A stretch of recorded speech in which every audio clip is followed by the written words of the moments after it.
as raison, parce qu'il y a deux camps, forcément. Donc, il y a ces pouvoirs-là qui ont cette force-là, et en face, il y a les gens qui résistent, et quand même, ils sont de plus en plus nombreux. Et puis, il n'y a pas que la répression est plus grande aussi, de ces mouvements de...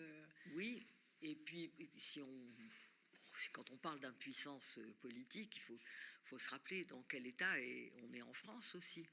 Il y a eu, le mouvement social a pris des coups très durs.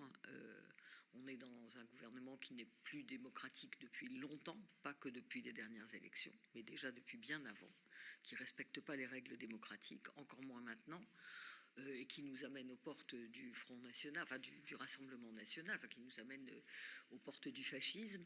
Et vis-à-vis de ça, c'est compliqué.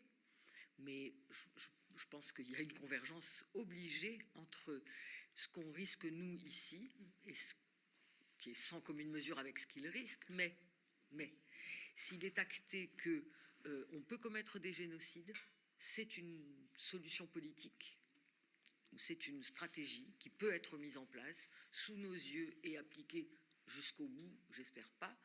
C'est évident que ça aura des incidences pour nous.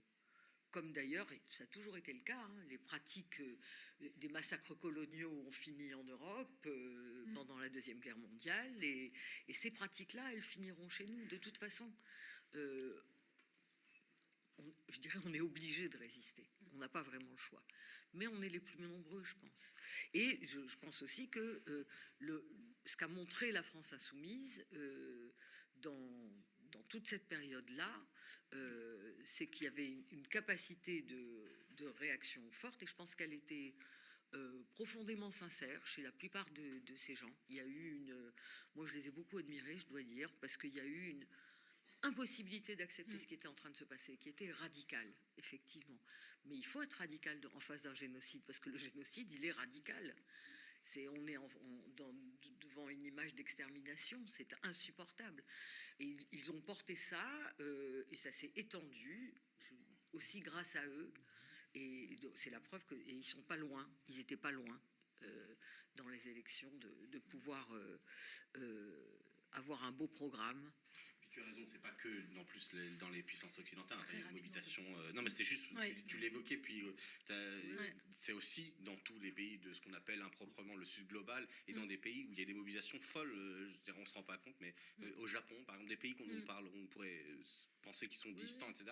C'est absolument partout, et ça c'est un facteur d'espoir. Moi, je pense aussi qu'il faut mesurer le mal que ça a fait, cette vague néoconservatrice qu'on s'est pris, nous aussi, parce qu'on se l'est prise avec toute son idéologie, qui a fait assimiler des choses.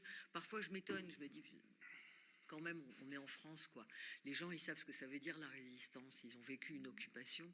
Alors, ils sont peut-être vieux maintenant, mais et c'est les Allemands qui appelaient les résistants les terroristes. C'était pas, le mot terroriste n'existe pas dans le droit international. Il n'est pas conceptualisé. Par contre, le mot résistance, oui, je veux dire, il y a une résistance. Et je me dis, on a bourré le crâne des gens, on leur a fait assimiler des notions. Pour eux, Daesh, c'est la même chose que le Hamas. Donc, tout est terrorisme. Il faut avoir peur tout le temps. Alors en Israël, c'est une évidence, c'est une société qui s'est construite sur la peur et la sécurité, mais on n'est pas très très loin derrière. On nous apprend à avoir peur tout le temps de tout, et à renforcer la sécurité pour notre bien. Mais des fois, on vante le modèle, on dit, regardez, dans les supermarchés d'Israël, il y a des détecteurs de métaux pour les armes, pour les trucs. Enfin, je dirais, oui. Ah oui, des ministres ont vanté le modèle israélien, même d'intégration. On va devoir passer au dernier plateau de la